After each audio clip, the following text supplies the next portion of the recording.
दोस्तों yes bank के Q4 financial year 21 के रिजल्ट आ चुके हैं और बैंकें या कंपनियां Q4 में अपने पूरे साल का भी लेखा जोखा पेश करती हैं और पिछले क्वार्टर का भी। लेकिन सबसे पहले ये समझना होगा कि बैंक की बैलेंस शीट क्यों डिफरेंट है मैन्युफैक्चरिंग कंपनियों के या सर्विस कंपनियों के। देखिए, बैंक जो पैसा लेता है अपने शेयर होल्डर से और जो डिपॉजिट्स लेता है उसको लीवरेज करता है, उसको ही उधार के रूप में देता है। मतलब इनका जो रॉ मटेरियल है वो पैसा ही होता है और उसी को वो लीवरेज करते हैं। लेकिन अदर कंपनियों में, मैन्युफैक्चरिंग कंपनियों में raw material is different than the money. और अगर इनकी बैलेंस शीट को देखेंगे तो बैंकों में जो पैसा इनके शेयर होल्डर्स का है या डिपॉजिटर्स का है, उस पैसा को लीवरेज करके बैंकें कुछ पैसा कमाती हैं। अब बैंकें जो पैसा कमाती हैं उससे उनका नेटवर्थ बढ़ता है। या पैसे बैंक अगर डुबोती है या उनके एनपीए का क्रिएशन होता है तो वो उनका नेटवर्थ कम होता है। इसीलिए हम बैंक को हमेशा उनके नेटवर्थ या कह लें बुक वैल्यू से उनकी वैल्यूएशंस करते हैं। और बुक वैल्यू से जब वैल्यूएशन करेंगे तो हम अदर पैरामीटर्स को भी देखेंगे कि बैंक ने किस तरह से किया है। तो चलिए दोस्तों, यस बैंक ने जो रिजल्ट पेश किए हैं उसके आधार पर हम देखेंगे कि कंपनी ने बैलेंस शीट कितनी स्ट्रेंथ की है और उसके साथ देखेंगे कि कौन से पैरामीटर पे कंपनी में हिट है या मिस हुआ है। तो चलिए शुरू करते हैं यस बैंक का रिजल्ट को लेकर आज का ये वीडियो।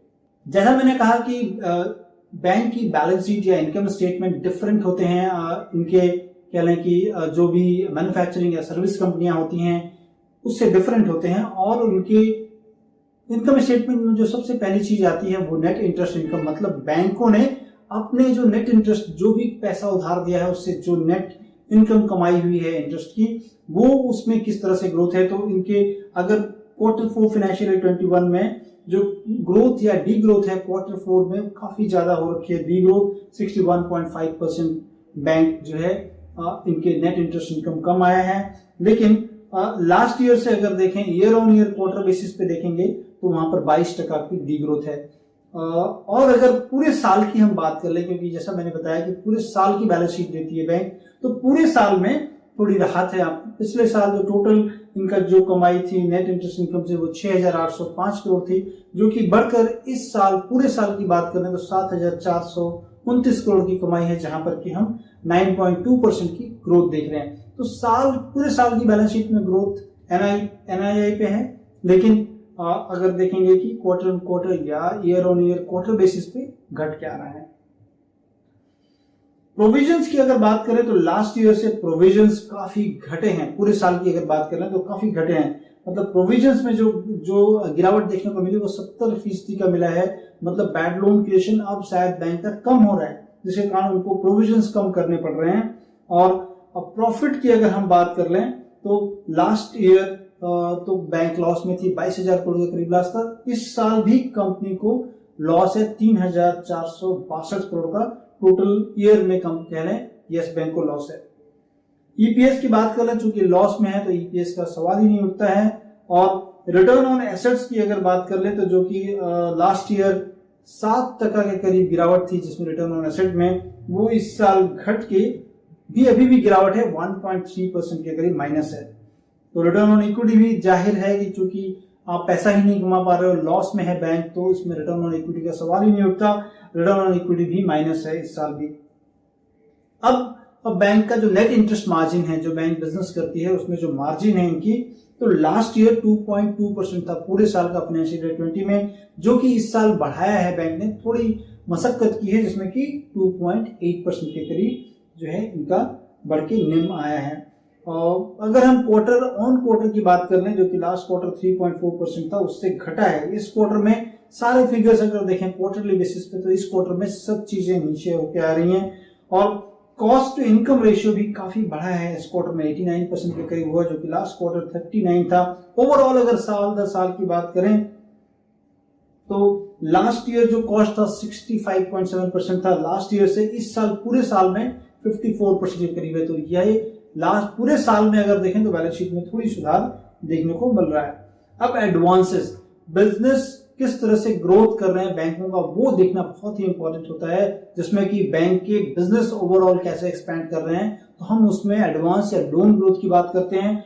और लोन ग्रोथ की बात करें तो वो पूरे साल में बैंक में डी ग्रोथ देखने को मिला। ग्रोथ तो है ही नहीं, डी ग्रोथ है, जिसमें कि 2.7% के करीब इनका डी ग्रोथ देखने को मिला है। लास्ट ईयर इनकी जो एसेट अंडर मैनेजमेंट या कह लें जो इनका एडवांसेस थे वो 1,71,000 करोड़ के करीब था, जो कि घट के 1,66,000 करोड़ के करीब हुआ है। डिपॉजिट्स की अगर बात करें तो साल दर साल डिपॉजिट्स में 54% का ग्रोथ आ रहा है, मतलब लोगों का ट्रस्ट थोड़ा बढ़ा है बैंक पे, लोग डिपॉजिट्स रख रहे हैं।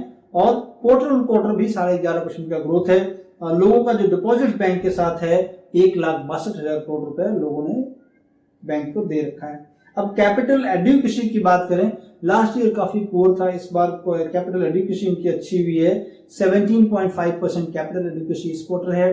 क्वार्टर मतलब साल का है पूरा कह लें, और लास्ट क्वार्टर लेकिन ज्यादा अच्छा था, इस बार थोड़ा सा लास्ट क्वार्टर से घट के आ रहा है। सबसे बड़ी चीज जैसा मैं बता रहा था कि बुक वैल्यू में क्या हुआ है, तो बुक वैल्यू चूंकि बैंक लॉस में है, लास्ट ईयर भी लॉस थी, मतलब इनके नेटवर्थ में इरोजन हो रहा है, जो कि लास्ट ईयर 17.3 इनका बुक वैल्यू था 17.30 रुपए। इस क्वार्टर में बैंक का वो बुक वैल्यू घट के 13.20 रुपए हो चुका है, जो कि बहुत ही नेगेटिव होता है बैंकों का। अगर इनका नेटवर्थ इरोड होते जाता है तो बैंक जो लीवरेज करती है उस नेटवर्थ के बदले वो काफी कम हो जाता है, मतलब इनकी लीवरेज की क्षमता कम जाती है। ग्रॉस एनपीए की बात करें तो लास्ट ईयर 16.8% था, जो कि घटकर इस बार 15.4 है। बहुत ज्यादा सुधार नहीं है, लेकिन डेफिनेटली थोड़ी सुधार देखने को मिल रहा है। और नेट एनपीए की बात करें तो लास्ट ईयर 5.03% था, जो कि बढ़ गया है इस क्वार्टर में 5.88% है। Provision coverage ratio last year जो था तब मामूली वहीं पर है, लास्ट ईयर 78% था, अभी 78.6% है। मतलब बैंक जितना प्रोविजन करती है अपने जो भी एनपीए को लेके, उसमें प्रोविजन कवरेज में कोई ज्यादा सुधार नहीं देखने को मिला है। दूसरी चीज, बैंक जो इनकम करती है वो कासा रेशियो, मतलब करंट अकाउंट सेविंग अकाउंट, इनके टोटल डिपॉजिट्स में करंट अकाउंट का और सेविंग अकाउंट का क्या मिश्रण है, तो 26%, जो कि लास्ट ईयर 26.6 था, इस बार 26.1%, तो लास्ट ईयर से थोड़ा खिसका ही है। कासा रेशियो जिन बैंकों का जितना अच्छा होता है उनकी नेट इंटरेस्ट मार्जिन कह लें या उनका इनकम कह लें काफी अच्छे होते हैं, जो कि इस बैंक में नहीं है। बैंक लेकिन वादा करती है कि 40% के ऊपर करेंगे। एचडीएफसी की बात कर लें या जितने भी प्राइवेट सेक्टर में है उन लोगों का 40% के आसपास है कासा रेशियो, जो कि बैंक काफी लगाड़ है इसमें। तो मुझे लगता है कि जैसा मैंने बताया कि इनके जो है रेशियोज काफी खराब हो रहे हैं लास्ट ईयर से। इस बार भी बैंक ने देखा है मैंने कि जो कासा रेशियो थोड़ा डिक्लाइन हुआ है, तो कासा डिक्लाइन होने के कारण इनके और सब चीजों में भी बहुत सारा डिक्लाइन देखने को मिल रहा है। बुक वैल्यू जो सबसे बड़ी चीज मैं बता रहा था कि हम अगर किसी भी बैंक की नेट इंटरेस्ट मार्जिन जो होती है अगर वो ज्यादा है, लोन ग्रोथ अगर बैंक में अच्छा है और उनके नेट इंटरेस्ट मार्जिन अच्छी है, उनका प्रोविजन कवरेज रेशियो अच्छा है, उनके नेट एनपीए और जीएनपीए लेवल अच्छे हैं, मतलब कम है, अच्छे का मतलब कम है ज्यादा, तो उनको बुक वैल्यू से ज्यादा के प्राइस पे ट्रेड होते हैं। जैसे एचडीएफसी की बैंक की बात कर लें या आईसीआईसीआई बैंक की बात कर लें, अपने बुक वैल्यू के 2-3 गुना मल्टीपल पे ये सारी बैंकें ट्रेड होती हैं। यस बैंक जो कि बहुत कवायद लगाई जा रही थी कि ये बैंक अच्छा कर लेगा क्योंकि इस बैंक को बचाया गया है कई बैंकों प्राइवेट बैंकों के द्वारा और एसबीआई के द्वारा मिलकर, तो लोगों को ये उम्मीद थी, लेकिन अभी तक बैंक उस उम्मीद पे ज्यादा खरा नहीं उतरा क्योंकि बैंक के बिजनेस में ग्रोथ नहीं हो रहा है इनके और नेटवर्थ में इरोजन देखने को मिल रहा है। अब ये जब तक रिवर्सल नहीं होगा तब तक शायद प्राइस में भी रिवर्सल नहीं हो। 14 रुपए टेक्निकल अगर लेवल देखें तो 14 रुपए काफी इंपॉर्टेंट लेवल है जहां पर की मौजूदा स्तर है बैंक के, और उसके नीचे 12 रुपए है। अब 13 रुपए बुक वैल्यू जो इनकी 13.20 रुपए है, और तो इसका मतलब 14 रुपए का प्राइस है, तो अभी भी प्रीमियम में मिल रहा है, लेकिन प्रीमियम मिलने जैसी कोई भी चीज इनके बैंक के बैलेंस शीट में दिख नहीं रही है कि मार्केट इनको प्रीमियम दे। जितनी भी सरकारी बैंकें अगर आप देखें तो वो सारी बैंकें अपने बुक वैल्यू के नीचे ट्रेड होती हैं। बारिंग सम जैसे कि स्टेट बैंक ऑफ इंडिया को छोड़ दें अगर, तो जितनी भी बैंकें हैं वो सारी बैंकें अपने बुक वैल्यू के नीचे ट्रेड होती हैं क्योंकि बाजार को लगता है कि इनके जितने भी पैरामीटर्स हैं वो खराब हैं या इनके जो एनपीए क्रिएशन ज्यादा है।